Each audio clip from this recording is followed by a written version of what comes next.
Hello, everybody, and welcome to the Keiser Education Series. My name is Gabe Derman. I'm Human Performance and Education Specialist at Keiser. I'll be moderating tonight's panel alongside my teammate, Mike Compton. Today's discussion is centered around the topic of building a high-performance team. With the beginning of the 2022 NBA season underway, we are honored to be joined by two respected individuals that each have unbelievably impressive resumes. They spend a lot of time around high-level athletes, coaches, and organizations, and are both tasked with the oversight of performance for the respective NBA organizations. Our first panelist is Todd Wright. Todd is a vice president of player performance and assistant coach for the Los Angeles Clippers. He is currently going into his fourth season with the Clippers, working with the medical department, player development, coaching staffs, strength conditioning, and sports science to coordinate and integrate all areas of player performance. Before his time at the Clippers, he spent 4 years with the Philadelphia 76ers as an assistant and head coach of strength conditioning. He spent 21 years in college basketball at both Clemson and Texas and helped his teams reach the NCAA tournaments in 19 of those 21 years. Very impressive. He holds a number of coaching certifications, and he has served as faculty for the Gray Institute for Functional Transformation. He consulted for Nike Global Basketball, Nike Spark, and the Nike Performance Council. He has been speaking nationally on topics of functional performance and rehabilitation since 2006, has been featured in multiple fitness magazines, and founded Train for the Game in Austin, Texas, a leading facility in performance training. Welcome, Todd. Thanks for having me. Our second panelist is Phil Coles. Phil is currently in his fourth season as Executive Director of Performance for the Boston Celtics. In that role, he leads all aspects of performance department and is a member of the senior leadership group considering overall team policy. Previously, he fulfilled similar roles at the San Antonio Spurs and with the Football Federation of Australia. Prior to that, he led the medical department at Liverpool FC and the Newcastle Knights in the NRL of Australia.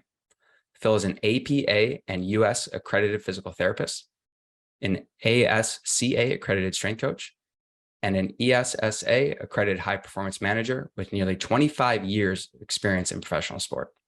He has published articles in the world-renowned journals on injury prevention and is focused on leadership development and growth. All right, Todd and Phil, thank you both for being with us here tonight. The NBA season is underway. How are we feeling about this journey ahead? Todd, we're going to start with you. Well, you know what? It's a long year, and we're only 4 games into it. And as Phil can attest to, there can be a lot of changes in those 82 games. And so I'm excited about the group of people that we have together, not only from our performance department, but the group of guys that the organization has put together. And so on paper, we look really, really good, which really doesn't mean anything. And but we're excited to try to put all those pieces together, and the journey's officially started. But I love the group of people that we have in our areas, but our leadership group put an amazing group of guys together. And so I'm excited to see where it goes. And Phil, how are you feeling? Yeah, good. I mean, glad to get it back underway. Obviously, we're coming off, a really good season last year where we performed well and fell just short. So I think when you have that experience, it does bond the group together and makes everyone determined to do that little bit better. But at the same time, it's daunting because you're back at square one and you're back with every other team who has the same ambition at this point in time.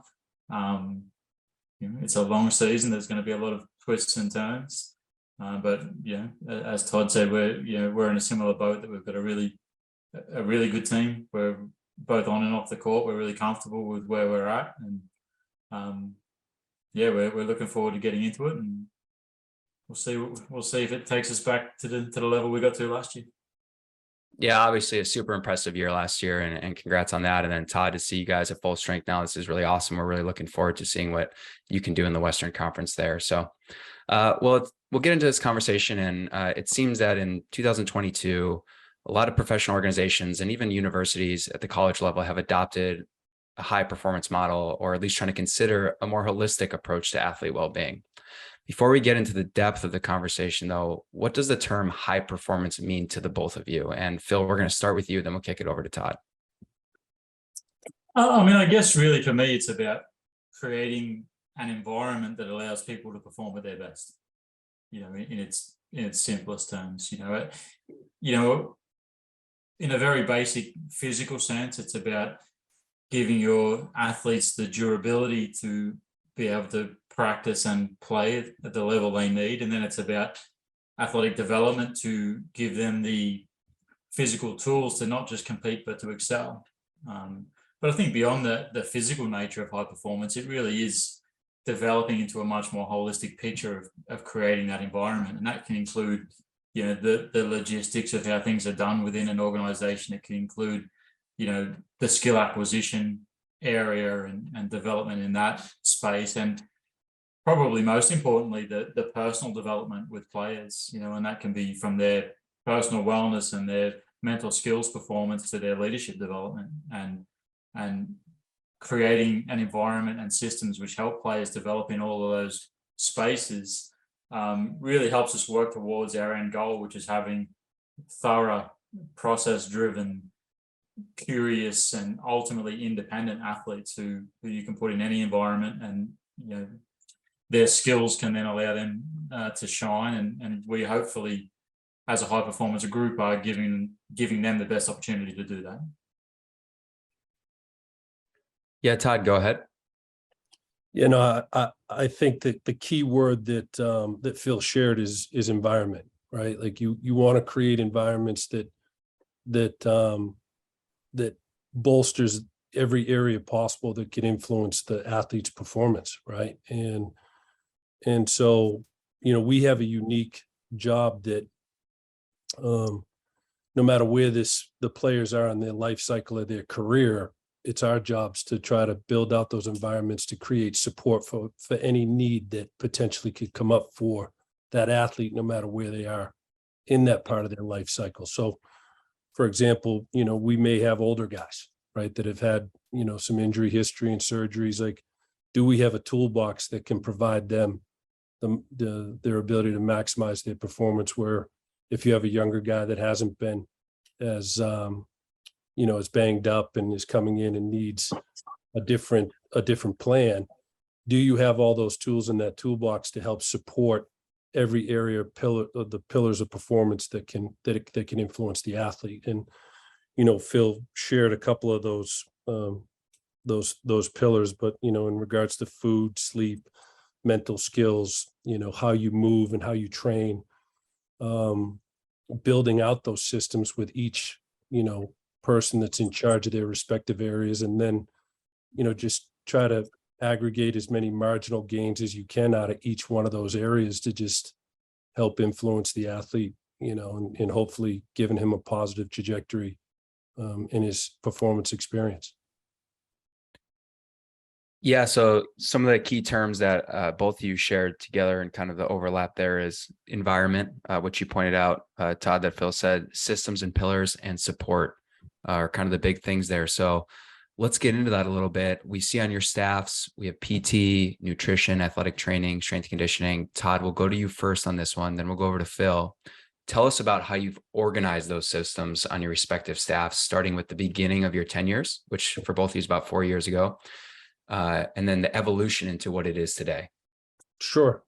You know, when I first had the opportunity to link in with the Clippers, I came in, you know, trying to take 1,000-foot view at all the spaces. And obviously there were some people within those spaces that have had highly successful careers in the NBA. And so you really want to try to respect and understand the qualities of why those people have had those careers. Even though in the back of your mind, you have a particular sense of how you want to maybe structure this. So the first year, I took that 1,000-foot view, and we got hit with the pandemic.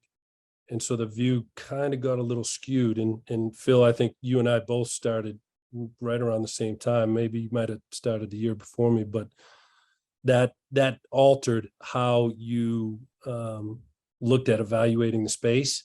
But it also overturned some cards that you could really see the character of some of the people that were already in the space and what they were made of. And so that was a great start for me to be able to evaluate. We do have a very large staff. We're really lucky that we've been given the resources to create a staff that can allow us to make sure that we're on every aspect of a player's performance. And so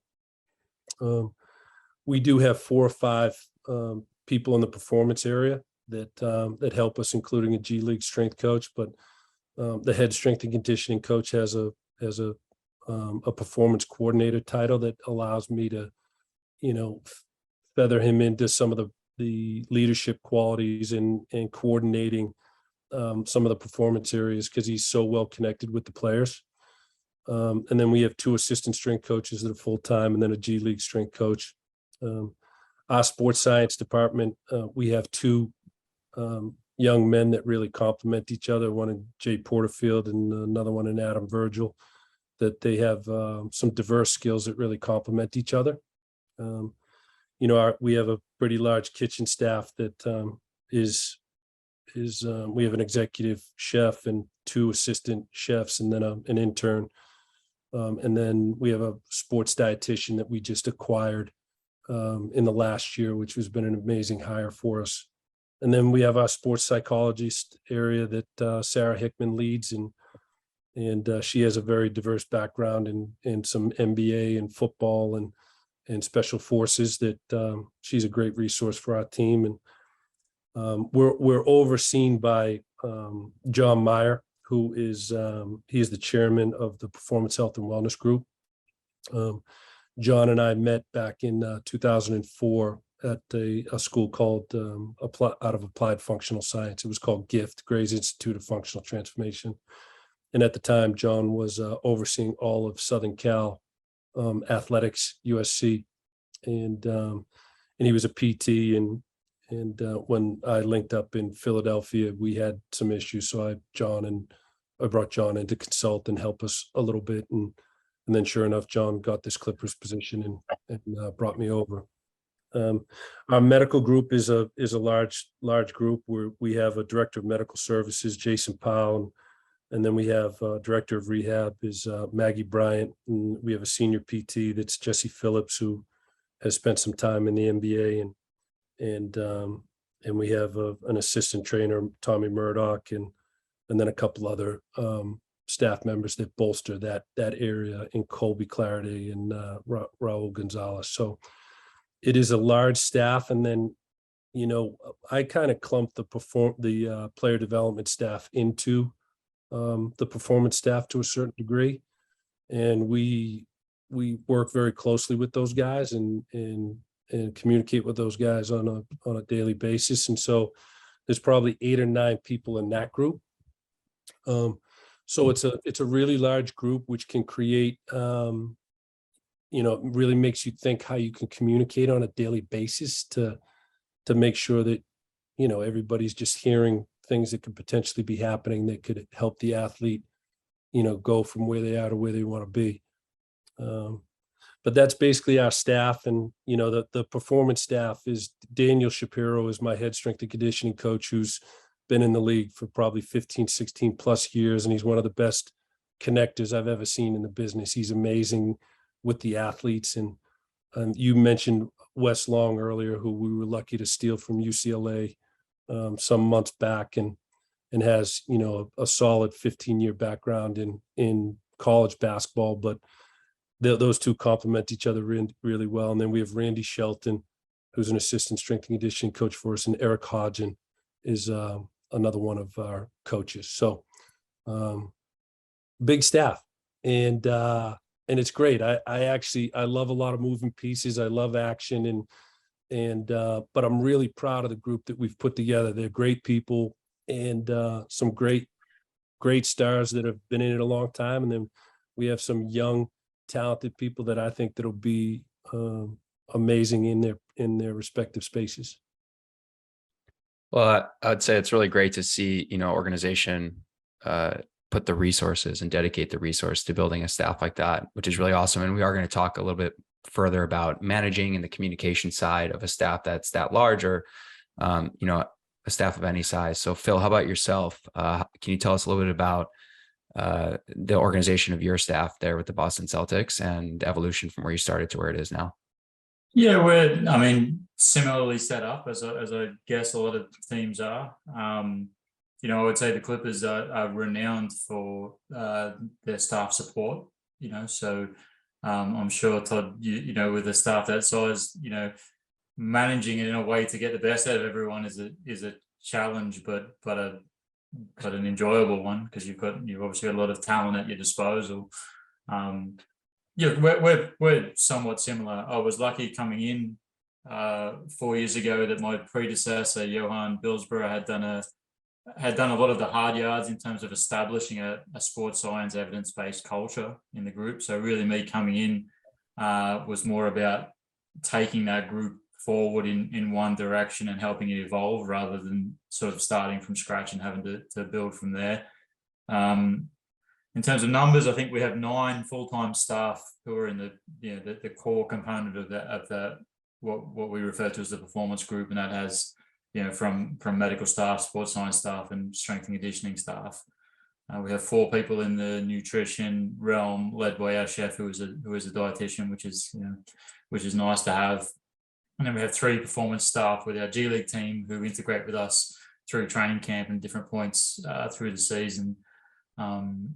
And a couple of part-time doctors who are super accessible to us, and we're really lucky to have. So the structure of the group hasn't changed a lot. We've had a little bit of change in personnel over the 4 years I've been here, but the structure is in place. And my role really is just ensuring that we have a common philosophy in that group. Ensuring that we have clear processes of how we want to achieve that philosophy.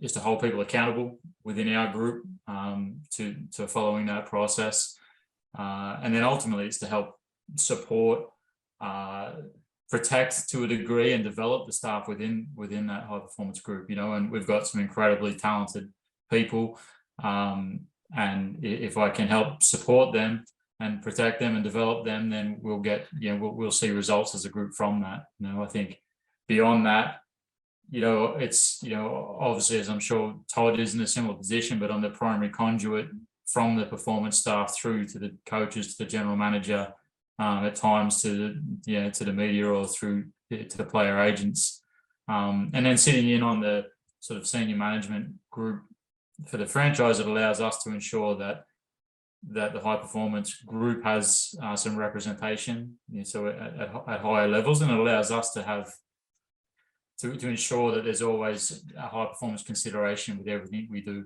as a franchise as a whole. But yeah, it's a fun group. It's a people who've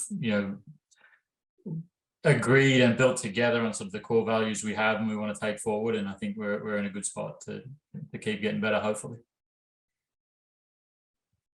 Awesome. I think you guys highlighted on the fact that there's so many different disciplines that need to come together within a high performance team in order to solve a problem. But although you guys face challenges every day, can you guys speak to one big challenge that you face when building out a high performance team? The idea of a high performance team to the organization, maybe push back on adding another position, or just managing different personalities with that much people on your staff. Phil, we'll go to you. What's like one of the biggest challenges that you've faced so far when building out your team? I think probably one of the challenges is, it's an inherently unstable industry. So you do get quite a lot of change, as coaches change and general managers change, and staffing can sometimes change around that. And so, yes, there's not always been a clear core philosophy that's brought each group together. And sometimes people can be inherited who may not have the same core values to their approach. And that could be a challenge to take people who've come from different backgrounds and with different experiences and ensure that you do have a common philosophy.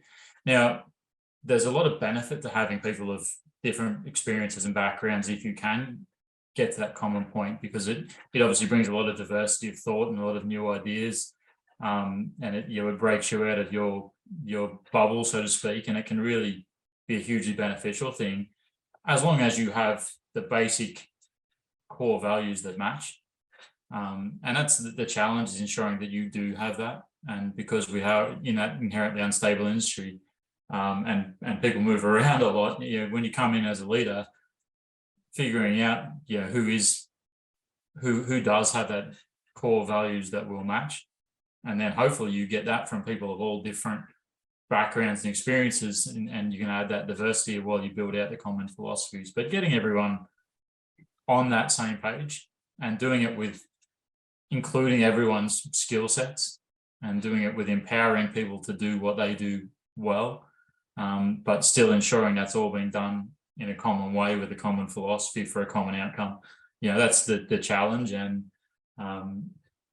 if you get it right, then you have a really successful group, but it's not always easy. And, Todd's been in the industry, the same length of time as me.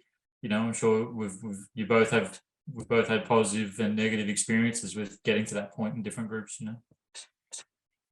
Before we flick it over to Todd, Phil, when you talk about core values, is that the core value of the high performance team, or is that organizational core values, or is it intertwined between the two? I think it's both. So interestingly, when I first came into the group, I presented, in my first year, we kept all of the staff who were there, and I came in and tried to present, this is the core values that I would bring in to the group. I listed 5 things and said, these are the things that I think are important for us to be able to build and work together. And then over the process of the 4 years, we've come back to the table at the end of each year to review that. And we've been able to absorb the core values of everyone into that sort of diagram that we start our operations manual with. So we started as a performance group. What are our core values? And that really started with me coming in saying, this is where I would like us to be as a group, but I don't know where we are as a group. And then over the 4 years, then people adding their thoughts to it. So now I think we have very clearly articulated core values as a group that came from the group. It wasn't something that I had to impose on them. So I'm really comfortable with where we've got to that. And as an organization, we've actually gone through that over the past 2 years, gone through a similar process, which has ended up with sort of organizational wide values, which we've talked about, firstly articulating, and then secondly, how do we live these values? And so it's been interesting because we've done it at both levels, and and they match to a fair degree, which is nice, but there's some differences as well, and that makes sense because ours are a little more particular to a high performance group, whereas the organizational, the franchise wide values are a little more generic for the types of people that we at the Boston Celtics want to have, and the types of ways we want to behave and the ways we want to move forward. Great. I appreciate that insight. Todd, over to you. Any similarities as far as challenges go, or a different kind of perspective as well? No, I think it's a great compliment to Phil's, leadership acumen, that it's driven, he keep using the phrase, the common values, like what do we share, value wise as a group. And just coming into, the opportunity with the Clippers, I tried to really think about the things that I would really value just in being around high performance sport for 29 plus years. What were the most important things that I could share that with the staff as we entered? And, Phil mentioned another piece that was, change is the common denominator in our business. It's every year there's some kind of movement, whether it's staff, whether it's players, whether it's coaches, whether it's management. And so finding people that are resilient enough to be able to adapt to change fast, I think is a key quality to have, and be able to evaluate as you're bringing in new positions. Do these people have some of those qualities? But when I think of core values, like defining those for the people within the interview process, like just being in sport for as long as I have, I would call it the 4 C's. And the first C that I really value, I value people that are connectors. They have a certain amount of emotional intelligence that they can not only connect with athletes, but they can connect with their teammates. I love people that are highly competent, that in their skill sets, that they have a competency level that is maybe differentiating themselves from the rest of the group and the skills that the people that work in those respective fields. And with that component usually comes a little bit of a growth mindset. Like you just love learning what what you're in charge of. But we're in a business of winning. And so I love competitive people, that they just love to compete, right? It's something that I think that it's important that, we get judged on winning and losing. And so that has to matter. But the last piece I learned from a coach, one of the coaches that I worked for that was awesome, was, can you cooperate? And, there's a lot of really smart people out there that are really, really skilled. But when I think about the cohesion to a performance staff, it's the ability to cooperate. Not to say that there's not positive, tensional friction at times. I think that can really allow a group to really grow. But at the end of the day, can you have some conflict resolution and some communication skills that you can all play in the sandbox together? And at the end of the day, the leader in the group is going to make the decision on where we're going to move with it after everybody has their input. But those are some things that I really value, and other people in the organization value those things. And so I agree with Phil. I would say, if you're going to design a team, just make sure that you're evaluating what core values, that if they all share them together. But I think the cooperation piece is a key piece in high performance. If you always have tensional friction the entire time, I think it can be very detrimental to the environment. I do love, constructive, like, hey, I disagree. Okay, why? Like, let's sound it out. But at the end of the day, someone in that sandbox has to make a decision. Can you be an adult and be okay and not leave the room and, start cutting someone down at their knees because we went in a different direction? And I think defining those things up front is really important to create an environment that everybody understands how we're going to act as a group, I love, Todd, the linking of competitive and cooperative, because I think that gives you both elements. When you've got people that are competitive, they want to put their best foot forward and they want to drive the program, and that gives you new ideas and it gives you ways forward. And a competitive environment is great as long as you have the cooperative environment. Right. So I think you summed that up well. I had a GM, and he was an assistant GM who's now moved on to be a GM elsewhere, but he had a phrase of disagree and commit, and that was to promote sort of discussion and debate and really hash it out. And then once we got to a decision, whichever side of that argument you're on, everyone commits to that and everyone gives it the best chance to work. We use a phrase here which is it's behind having disagreement behind closed doors and one voice through open doors.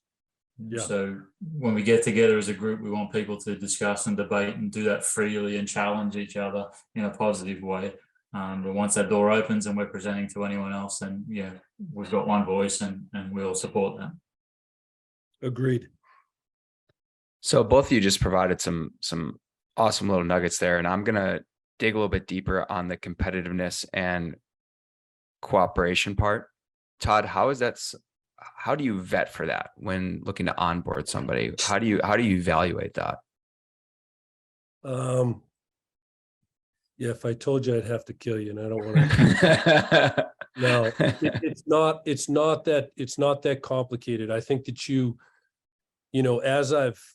as I've learned how to become a better leader year after year, I think it's okay to ask uncomfortable conversations because you have to do what's best for the organization.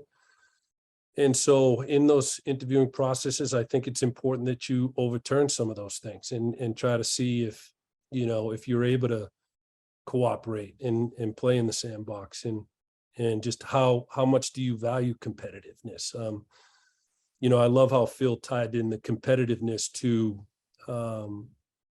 being able to say what you think is right. And that's what you want. You want people in the environments that they say what they think is right, that can help move the model forward or the athlete forward. But in the interviewing process, I always really try to focus on those four things. And then I try to ask questions that would try to, see if they could potentially fall into those categories.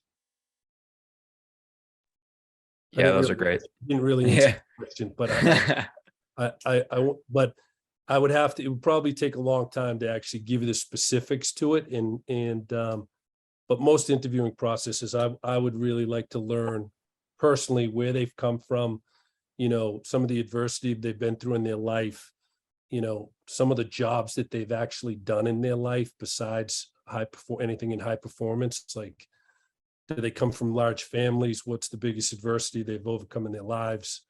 What's the largest group of people that they've worked with?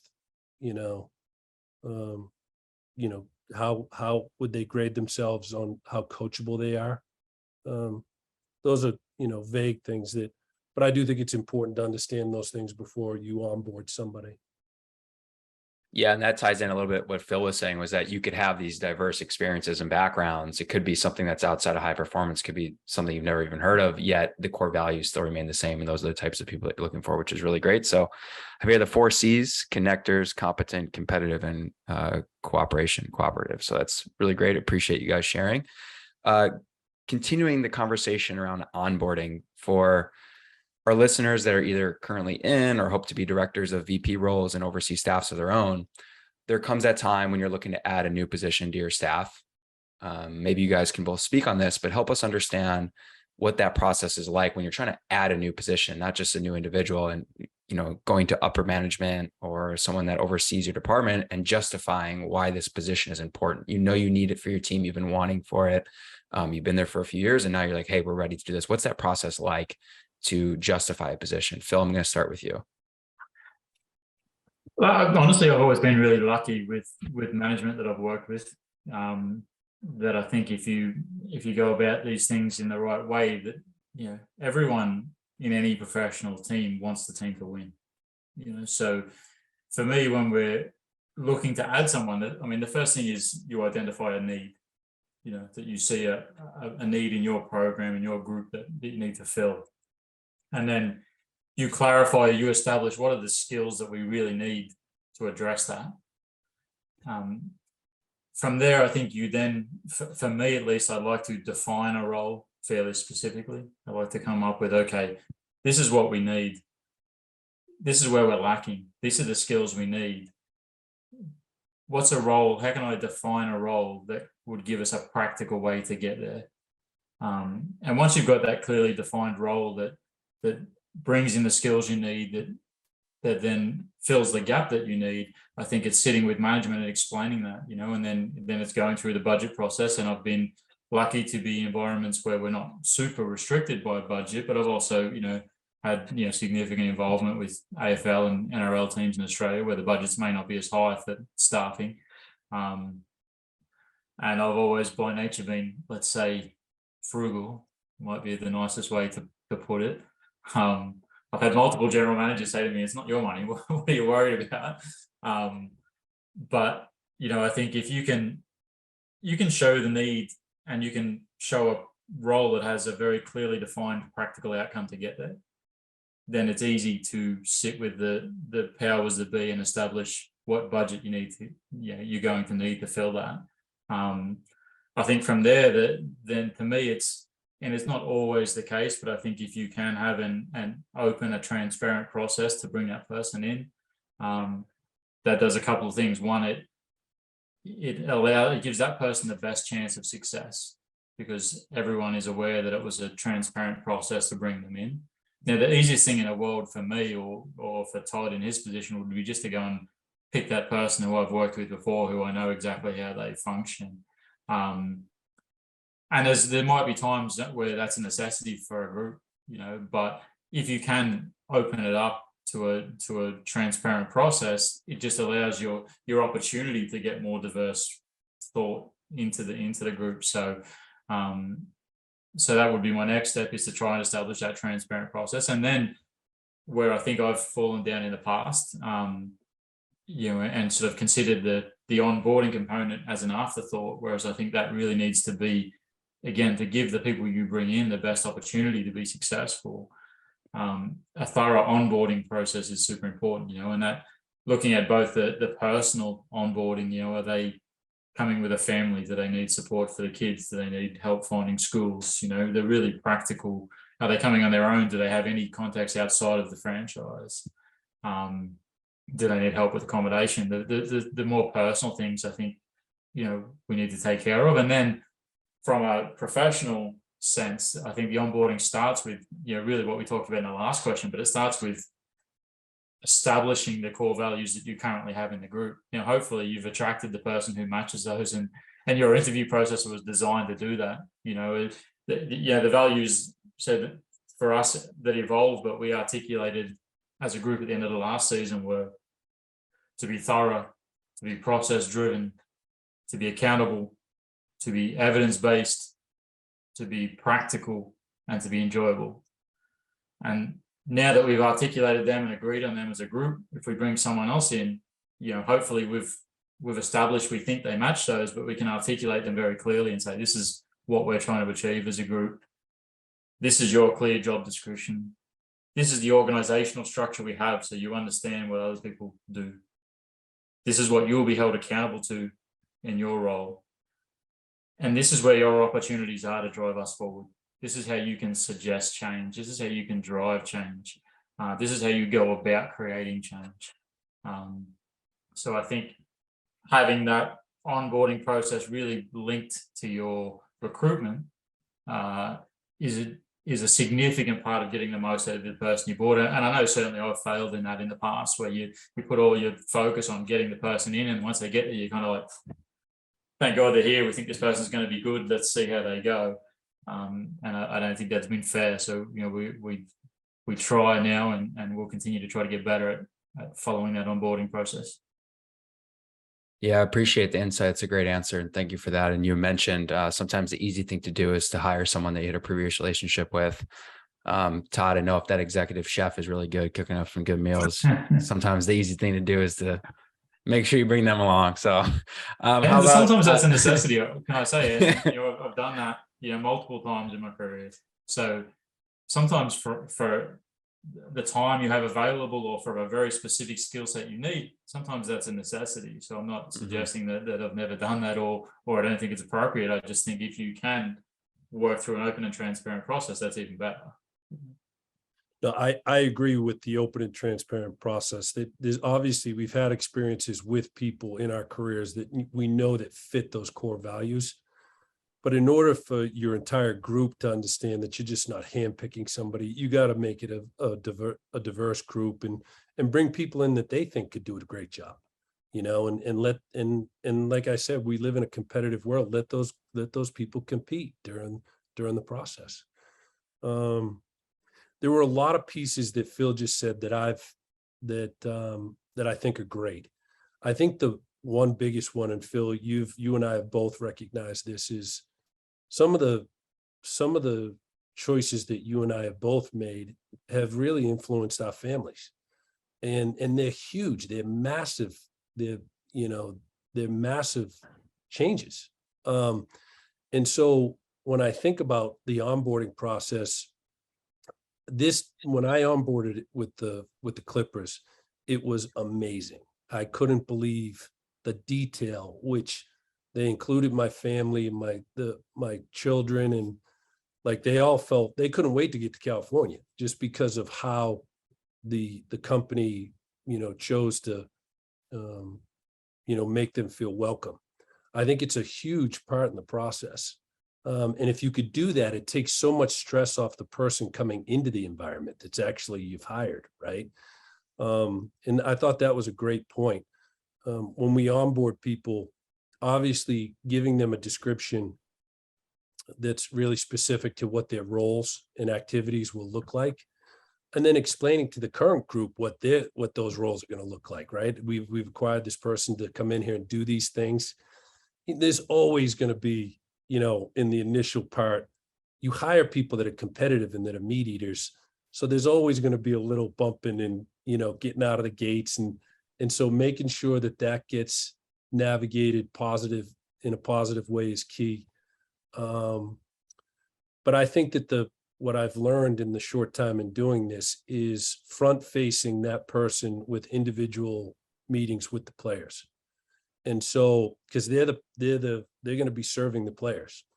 And so in some environments that I've been in, you just kind of drop the person in and you're like, there you go, and watching it and learning from that, I know that just getting a face-to-face and for the player to understand the skill sets that this person has and why we've hired them, I think that's a key link in getting them out of the gate. But to Phil's point, I thought the family piece was big because I've done this several times, and I've been able to learn just how each organization has gone about it, and the onboarding to where I'm at right now was absolutely amazing for my family, and it just gave me a breath of fresh air that I could go in the door and try to start doing what I was capable of doing. So I actually thought that was a great question that you guys came up with. Thanks for sharing that, Todd. You don't normally hear that from like a professional organization, focusing on family first, making sure they're comfortable, and then bringing them to the organization. So that's really nice to be able to pull back that curtain in here. Switching gears a little bit, say what you want, meetings happen. What does a high performance team meeting look like? Is it important to bring in the coaching staff to help with planning, problem solving? Is there subset meetings? Phil, we'll go to you first. What does a high performance team meeting look like within your organization? So we have two different high performance group meetings where all of the performance staff will meet separately from the coaches. We'll get to that in a little bit. The coach is an essential part of integration of a high performance program. But as a performance group, we have what we call update meetings. We do those every shoot around. So that's 82 games in the regular season. We're going to have 82 times when the players go into their film, then the performance staff will get together and we'll have a 15-minute period where we'll run through the group player by player.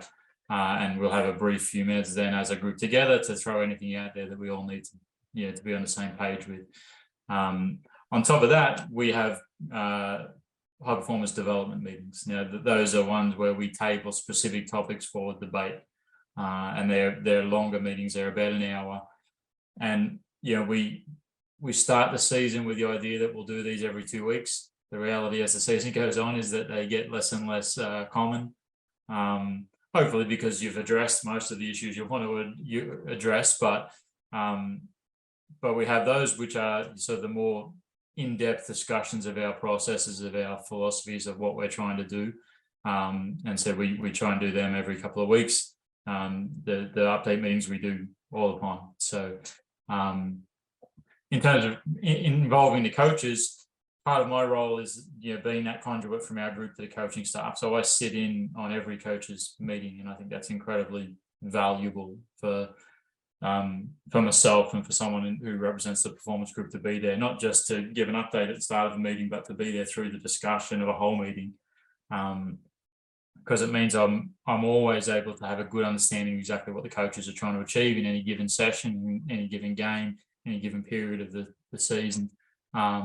And I'm always there to be able to have a level of influence in that based on the agreement we have coming out of the high performance group. So that relationship with the coaches is essential. So we can, as a group, agree everything, and we can have great plans and ideas. But unless we have good integration and acceptance with the coaching staff, it's going to be very hard to implement those. So we achieve that by having myself as a conduit, although I do encourage all of our staff to freely talk with the coaching group, because we want to have open relationships amongst anyone, but we ensure that we have a common message that comes from our update meetings, and I'm generally the conduit into the coaches meetings.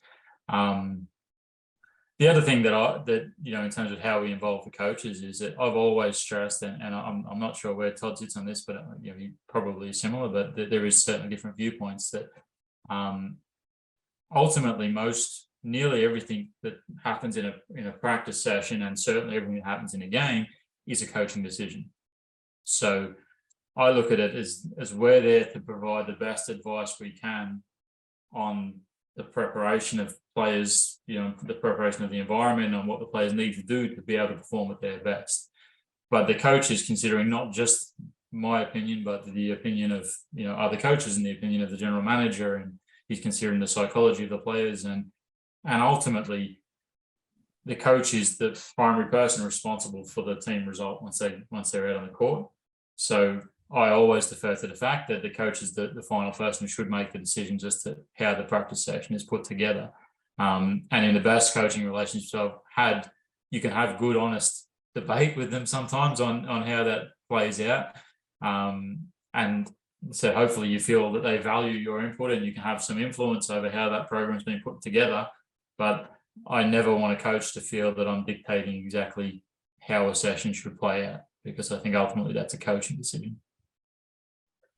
Thank you, Phil. Yeah, Todd, did you want to elaborate from your point of view as well? I would agree with Phil that, our job is to gather information on all these different performance areas to be able to share with the head coach so he can make great decisions, right? But it's not our job to make those decisions, but it's our job to, aggregate as much information and data that could potentially help him think about something or look at it in a different way. And so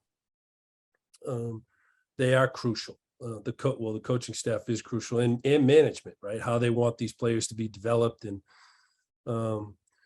we're very similar in how Phil does his meetings. We meet during shoot arounds, and, when we're on the road, we'll just, all climb up into a particular part of the stands as we're going and circle up around each one of our players. We will every couple weeks have one with the player development staff. And that's been interesting because we learn things from a different perspective from each individual coach that's working with each player. And it allows us to try to teach the player development staff a little bit about sports science and what we're tracking and why we would make potential suggestions. And so it allows us to, create some continuity and some connection with player development and performance a little bit. I find those have been really helpful. And then, other layers to our meetings, we will have just the department heads, we'll gather those people together sometimes at particular times of the year. But there may be, a particular topic that comes up in what we're looking at, the force plate data, and set a meeting for that for 45 minutes. We've tried to create other layers of communication, and so we've run through a Slack channel that allows our group to, as things happen live, that maybe we could share that we wouldn't actually be able to see until we had the next day when we met, and so that's been helpful. And then we've created what we call a daily deck, and a daily deck has basically 5 or 6 major variables of functioning of the program that we share every morning. So when you wake up in the morning, you can open that deck and gather what happened the previous day, and in regards to where players are in their return to play processes and stuff like that. And that's been another layer of, it's not a direct meeting, but it's an information sharing that everybody knows what's potentially going on, and allows us to function at the highest level we could potentially function at. Yeah, earlier you both had some comments or the importance of conflict resolution, Todd, and then Phil, you had a really great line. I believe you said disagreement behind closed doors and one voice through one door. So let's talk about that a little bit, because we know conflict arises. And how about conflict between like 2 disciplines? Say we have strength conditioning and athletic medicine, and or sports science, just conflicting opinions about a specific decision related to player performance. How does that get resolved? And ultimately, what's the decision that's being made? How does that workflow happen to a point where we actually have to be in the sandbox and make that choice? And I'm gonna Phil, go ahead. No, I mean, yeah, look, we try to address that because we do want, and as Todd's talked about, we want people to have different opinions. We want people to debate things. So we just try to have a very clear process for how we're going to get to each decision, how we're going to approach each problem we may have. And over the course of our off season, over the course of the first year I was here, we built an operations manual, which is a 200-page long document, which tries to outline all of the things that we may need to deal with and put a very clear process in place for those. And every year we come back and we split that up amongst the group, and everyone gets 20 pages each, and they come back and they represent it and we re-debate it. So hopefully before your season starts, we've got a pretty good idea of what process should happen each with all of the pain points we might come up with across the season. And as part of that, we try to define who ultimately will be accountable at each level of that process. But part of that process is presenting to the group, this is what we're working through with this injury. This is what we're working through with this athletic development program. And so the group can all have input into it, but it will be predefined who ultimately should be who will be accountable for the final decision. We have another phrase that we try to use, which is individual accountability, but group responsibility. So wherever we end up, the group is responsible because everyone's had an opportunity to have input, but there will be one person who's ultimately accountable for making sure that things happen. Now, if through the course of that debate, there is a significant difference of opinion and it's not clearly getting to a point where it's going to get resolved easily, then I'll be the independent arbiter in that relationship, and ultimately if we can't get to it, if an agreement between a strength coach and an athletic trainer working on a particular injury rehab, and to be fair, like it's rare that we would not be able to find that point of agreement, but if we can't, then it would fall to me to become the arbiter in that relationship and ensure we get to a common point, and then it would be fall on everyone involved to commit to that approach that we got to. And if you have a group who does have and this is where getting back to whatever your individual skill set is, if you have a core approach that's the same, you have core values that are the same, that you encourage debate, but you encourage cooperation, then you have a clear process of what you're working through. You shouldn't get to a point where it becomes personal or it becomes difficult. Well, that I shouldn't say that, because it can become difficult because you've got highly intelligent, driven people trying to do their very best in a high pressure situation. But it should get to a point where we can all commit to it and move forward. And that's where the best functioning groups get to. The conflict that may happen at any given point doesn't rear itself as a problem. It just creates competitiveness that ends up as cooperation. I'm going to keep stealing Todd's lines now. So,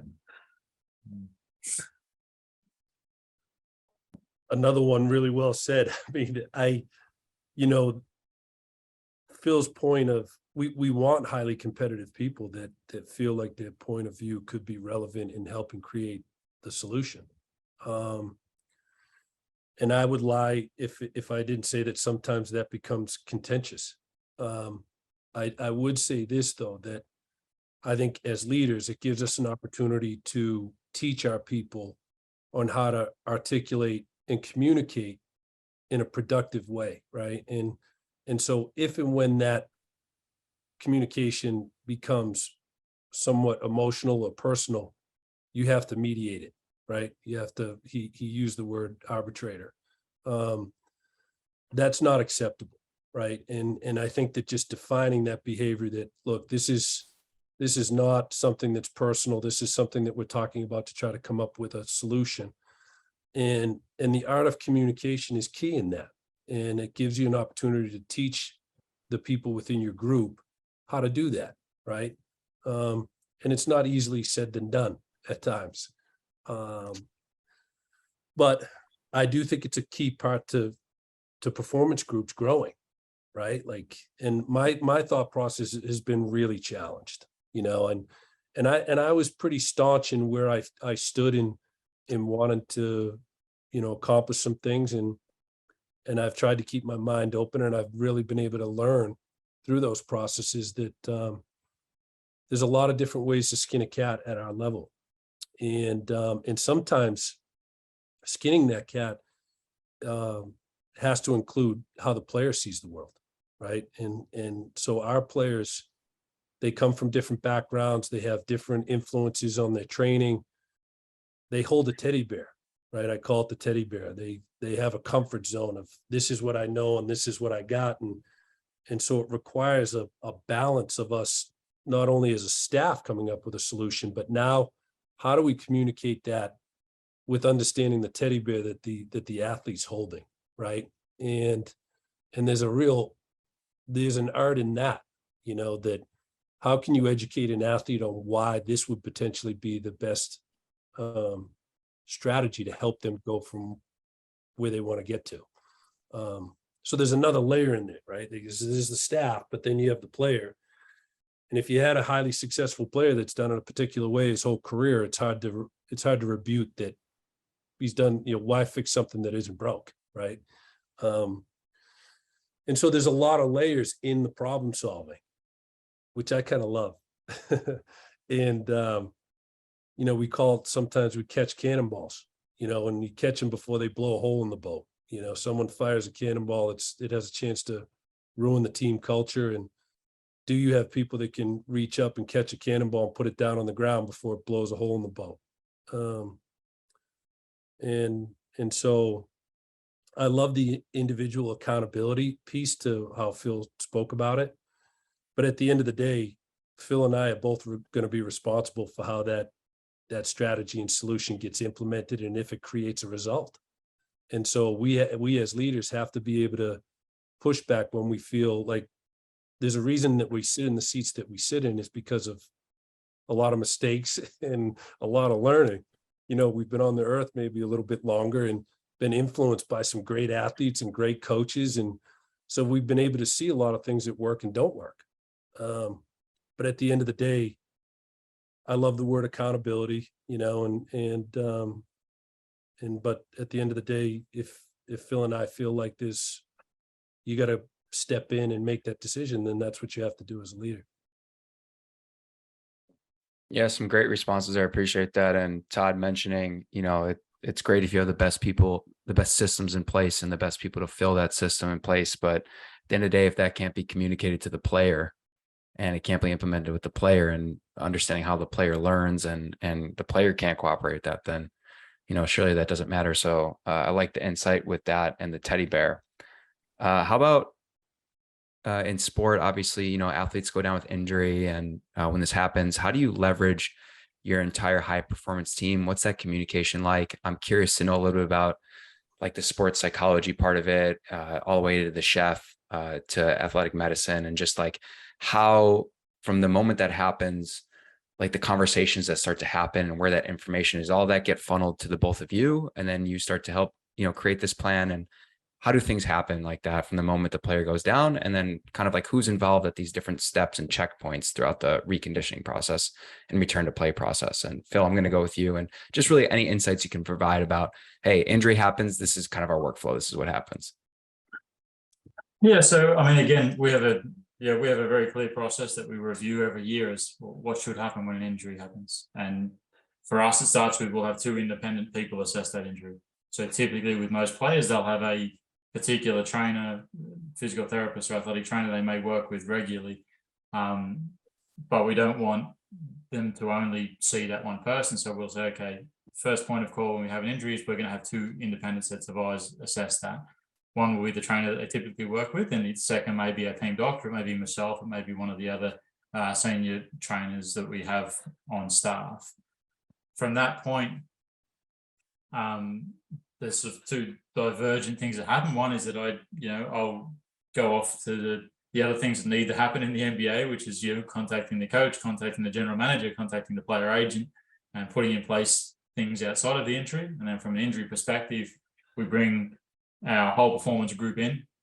Any injury that's going to keep someone out for more than 7 days, we create a return to play program within the software package that we use. That return to play program will involve setting criteria to move people through. We've tried to develop a common language of the different stages of rehab. The person who will drive that rehab is the staff member who typically associates with that player, will put down the first draft. everyone in the group, including sports scientists, including strength coaches, will be in the meeting to have the opportunity to debate that. The person ultimately responsible for leading that rehab will tidy that up. Post that meeting, we'll then bring it to myself and we'll sit with it again and just review that this is the process we're going to work through with this person. And then we have our lead sports scientist / director of athletic development, Jace Delaney, will take over the rehab side from the weight room, from the S&C side, and he'll work directly with a particular trainer who will manage that injury through that process. And then essentially any time that they're moving away from the original process, and that happens obviously because things don't always go exactly the way you would love them to, then it's the responsibility of them to come back to the group in our update meetings and say, listen, we've changed for this reason and that reason, and to justify why they've moved away from the original process that everyone in the group had the opportunity to have input into. So yeah, that's how we work through our injury process, and that's within our group. And then being the beauty of the NBA with some of the things that go on, outside of that, we may involve, we will always involve the player agent. The player agent may want to seek a second opinion, and per player's CBA, they're entitled to get that. So that side of it I would manage. That I would then tend to reach out to the external consultant if that's what the player and a player agent would like to do. And typically that's always worked pretty well. Most of the agents have staff that they associate with that we've got relationships with as well. So it tends to be fairly well managed. But yeah, that's sort of a concurrent process that's going along with what we're doing within our performance stuff. Yeah, thank you. Appreciate that and the transparency there. Todd, how about yourself and what happens in your organization and within your team upon injury? Yeah, you know what? We're very similar. In the beginning of every year, it's a real critical piece in the performance model, and it's critical because of a couple different reasons. Sometimes it takes a while to be able to diagnose an injury correctly, and so every year we sit down with the entire staff and go through the process of an acute injury and who is responsible for what, and the ability to have that unit really close and tight-lipped is important, because it's not about how fast you come to a decision, it's getting the decision correct. And so that's clearly defined to our entire group, who's in charge of messaging the athlete, because sometimes you can get a group and they'll catch a whiff of something and they want to go to the athlete and say, hey, this is what happened. No, that's not going to happen. We're going to have certain protocols in place, and these people are going to be the ones that deliver the information. And then after that information is delivered to the right people, the stakeholders in the space, the athlete, the agent, management, then we could start to come up with the return to play protocol, and who is the direct contact that's going to lead that. But then who's the direct contact in the performance space and the player development space? And we'll define who those people are. And the return to play protocol is going to be criteria based, just like Phil's. Like, obviously, from a localized standpoint of tissue tolerance and functionality to that tissue. And then you start to move up the spectrum, right? How you start to put them into more global movement patterns, under load, under speed, under larger ranges of motion. And then at what point do they tick all those boxes in that criteria that we return them to the player development coaches?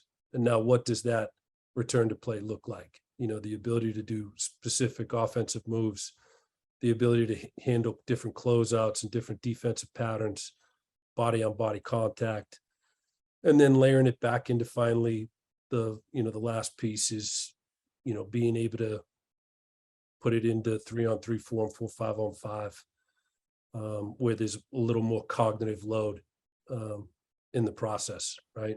But very similar to Phil's, and but I think it's a real critical piece in the performance in the high performance model. Is injuries happen, what we deal with is really demanding. 82 games, we're traveling, all over the place. And so the communication of this particular part of the performance model, I think is super critical.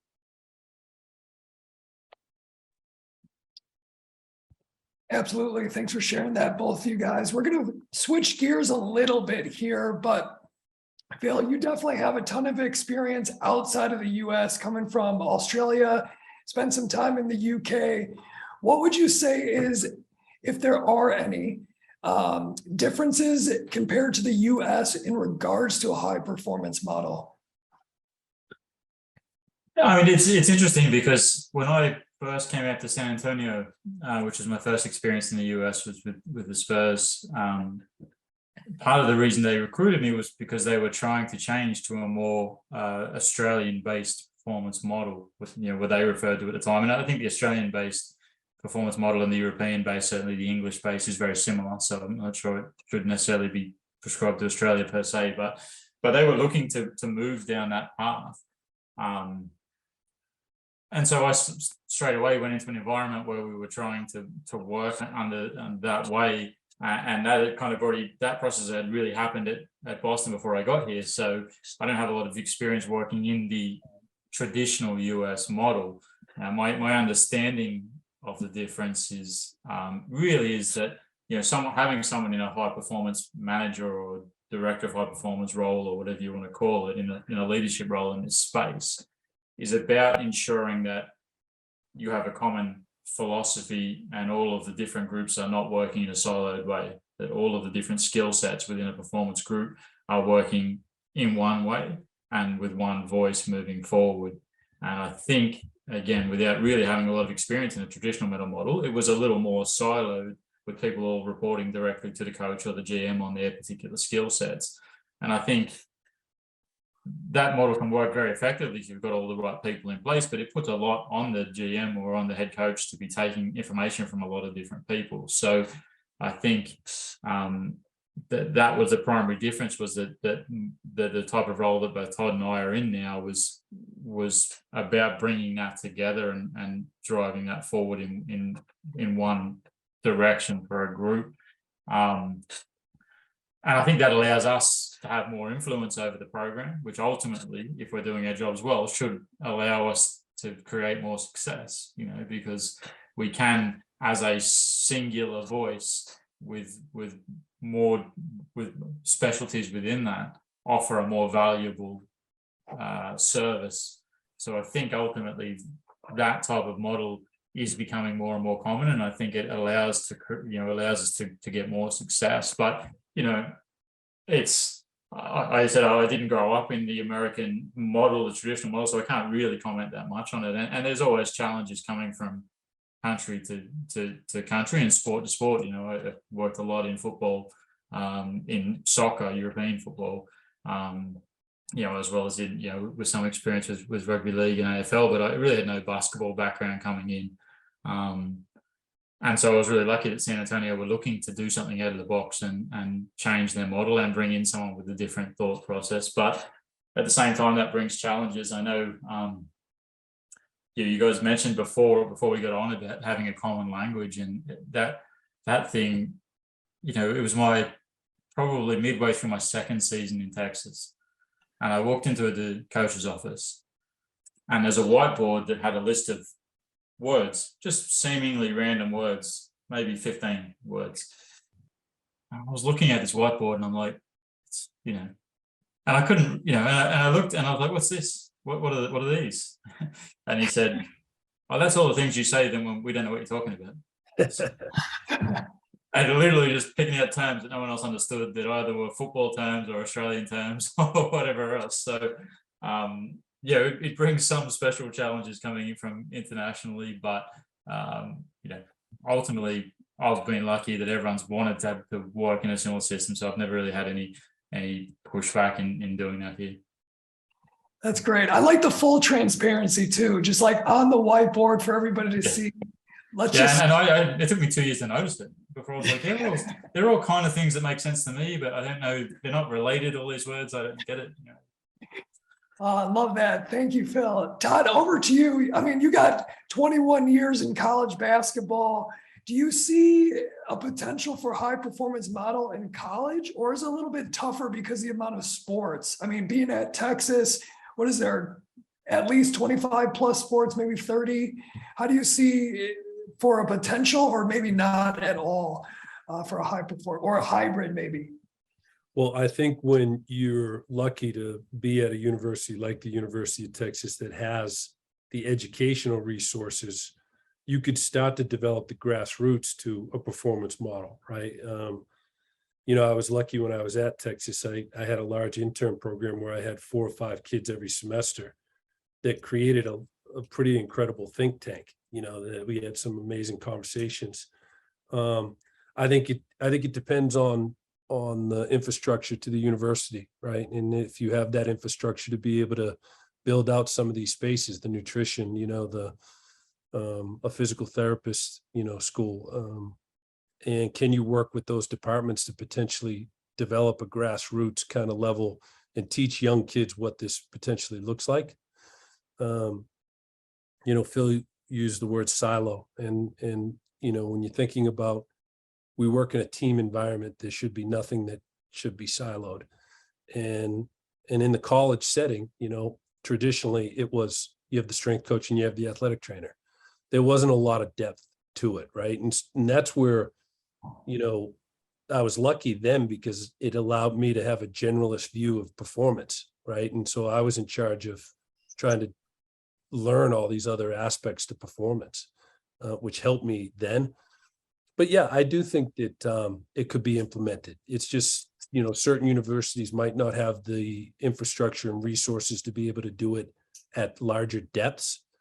But like when I was in college, there was no load monitoring system, and we did it subjectively, on a daily basis. Hey, I would ask the guys, what did you feel like today's practice was? 1 out of 10, a 14, okay, and we would highlight those days in red, and the days that they would say, a 6 or 7, we'd highlight those in orange, and the days that would below 5s, we'd highlight them in white. And you could, when you put 10 days together on a Excel calendar, it kind of gave you it's a subjective feedback on what the last 10 days look like.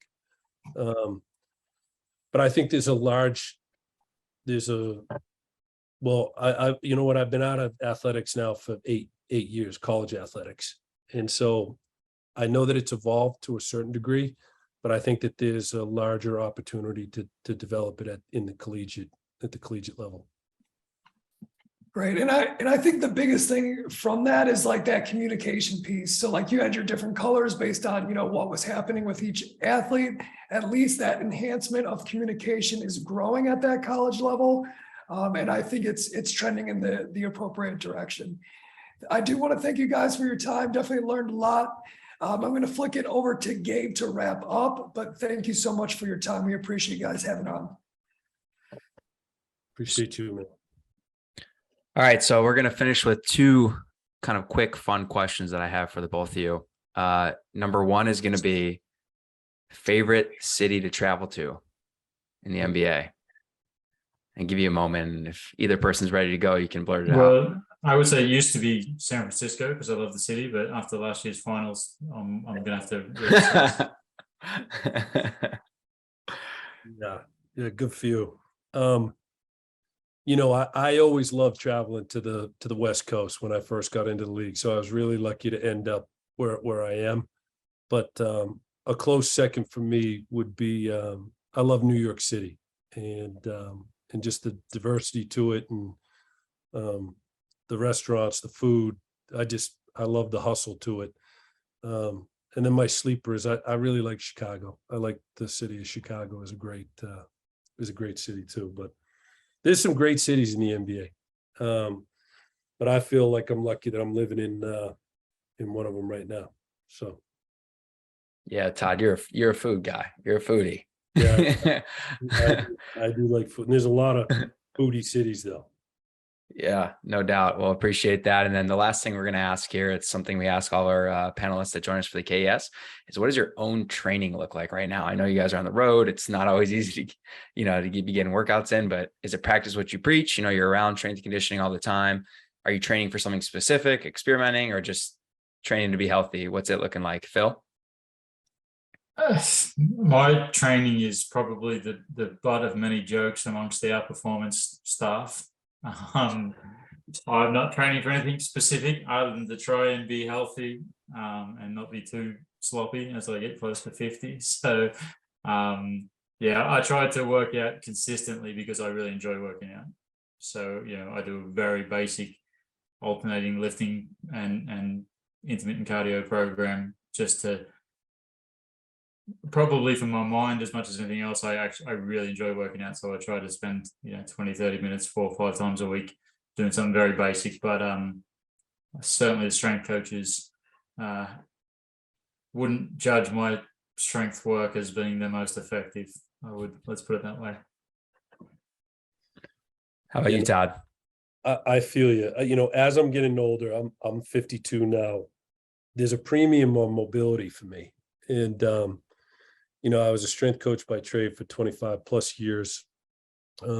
As I'm getting older, my mobility and my cardiovascular system is really important to me, and my ability to move within space, and so submaximal loads with just moving on vectors, and I try to do it early in the morning because it knocks me out and helps me get maybe a little bit better sleep at night.